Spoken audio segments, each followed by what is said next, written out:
What do you want in life? What's my purpose in life? Why am I here? What do I love? What am I passionate about? How many people can genuinely answer, this is my purpose in life? Very, very few people. Once you're clear with your purpose, you know what to concentrate on, and you know what to direct your finite amount of energy towards. If you're conditioned, it's because you have allowed yourself to become that. And if we've conditioned ourselves to believe certain kinds of things, and one of the things that we kind of believe and hang on to and live with is this whole idea that all of the things that happened to me in my past are what are keeping me from doing what I'd like to do today. So we hang on to these things and we fill ourselves with blame. You have some options. Here you are exploring the variety of your environment and coming into alignment with who you really are, and then allowing all of that to flow through you too. So in every moment in time, you have the option of focusing in a way that increases and enhances your alignment and your joy, which causes you to resonate with everything you put into your vortex, or something else. There really are not so many other choices, are there? You can focus on a problem. You cannot have enough money and feel bad because you are attached to the money, or you can not have enough money and feel good as you're anticipating more coming. But the consequence or the circumstance of the money does not need to dictate to you how you feel. That is the problem with getting attached to something that you can't control, is that it leaves you like a puppet with no strings. It's about not putting your attachment in all the wrong places, not putting it in what is temporary, but putting it in what is steady. And then in that steady attachment or alignment, then you can just flow it to whatever is currently in your now, flowing through your experience. You can't give away what you don't have. People who are not good at giving away love can't give away love because they don't have it to give away. If I want to give you a dozen oranges, I can't give you those dozen oranges unless I go out and pick up 12 oranges someplace. Otherwise, all it is just empty rhetoric. And the same thing is true of virtually everything in your life. You can't give away love for others if you don't have love in here to give away. If what you have in here is contempt, if what you have in here is anger, if what you have in here is fear, then these are the things you're going to be giving away in your life. Every one of you are drawing a picture with your life. You're the artist. Your hands and your feet are the paintbrushes. And the choices and decisions you're making right now are the paint strokes. You can paint whatever picture you want to paint. You can become whatever you want to become. But your choices and decisions that you're making right now matter. You got to have the grit and the tenacity to push forward and give it a little bit more than what you have right now. Don't wait for the perfect timing. The perfect timing is never going to come because there's no such thing as perfect. There's never going to be a day where you wake up and you're like, this is the perfect day for me to finally change. All the things have lined up. My inbox is completely clear. I have nothing to do today. There's no distractions. The kids are finally perfectly on their own. Oh my gosh, my husband or wife is finally perfect on their own. Everybody is healthy around me. Everything is just perfect. The day is sunny and bright. And oh my gosh, look at all this gold that just happened to appear in front of me. It's not going to happen like that. You need to say, okay, there is never going to be a perfect time, so you need to set a D-Day. Literally, a day in which you say, that's the day. And then you need to marshal all of your motivation, all of your ability to learn and develop skills as fast as you can before that day. But when that day comes, that's D-Day. That's the day that you go. That's the day that you quit. And that has to be a real date for you. I mean, mark it on the calendar. That's the day you quit the thing. That's the day you walk out. That's the day that you leave that situation that is not healthy or satisfying or good for you or your soul or the people around you. That you have to have that date. It has to be scheduled or you'll never do it.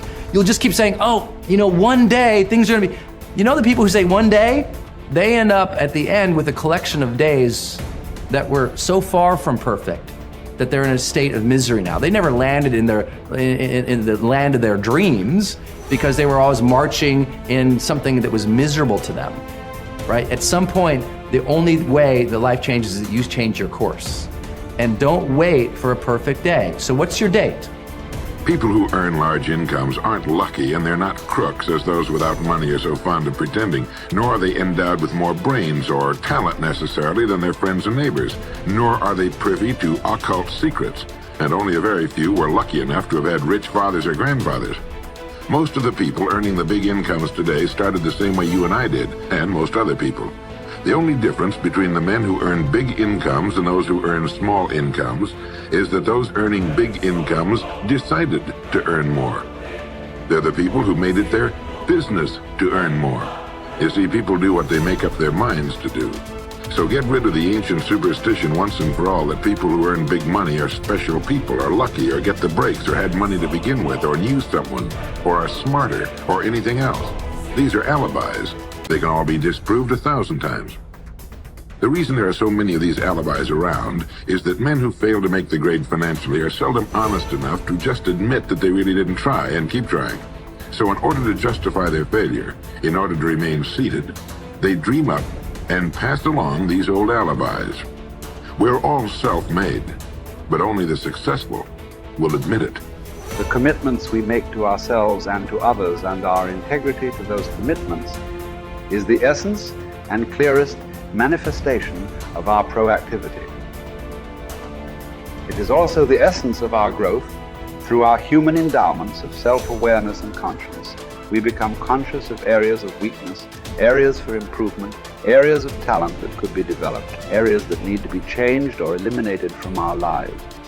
Then, as we recognize and use our imagination and independent will to act on that awareness, making promises, setting goals, and being true to them, we build the strength of character, the being that makes possible every other positive thing in our lives.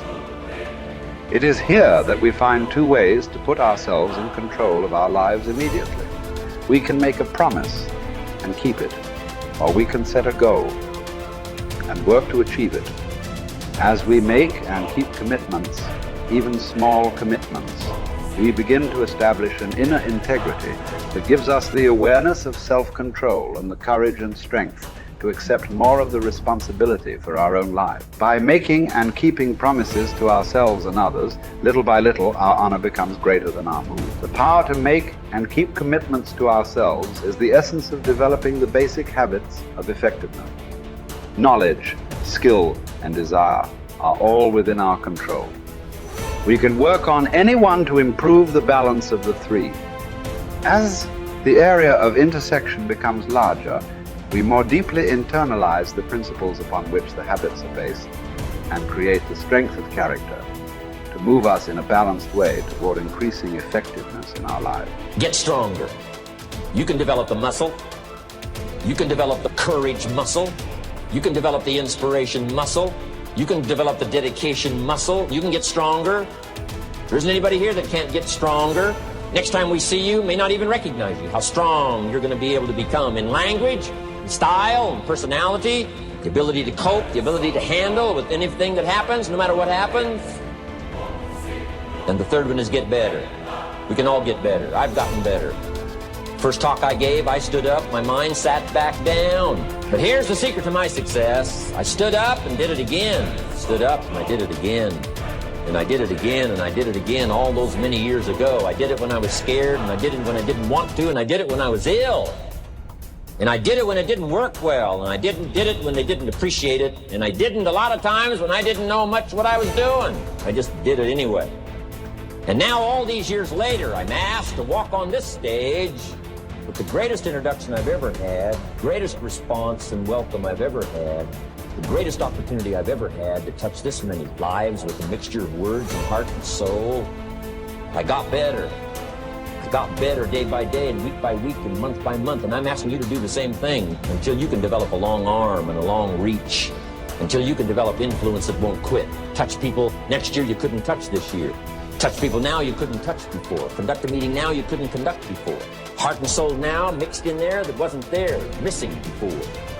I'm asking all of you to get better in spite of the winters, in spite of the downturn, the money downturn, the social downturn, the personal downturn, whatever it is. Just get stronger. Get better. The key is not to wish for a better winter, The key is to wish for more strength, more wisdom, more courage, get better, get wiser, get stronger.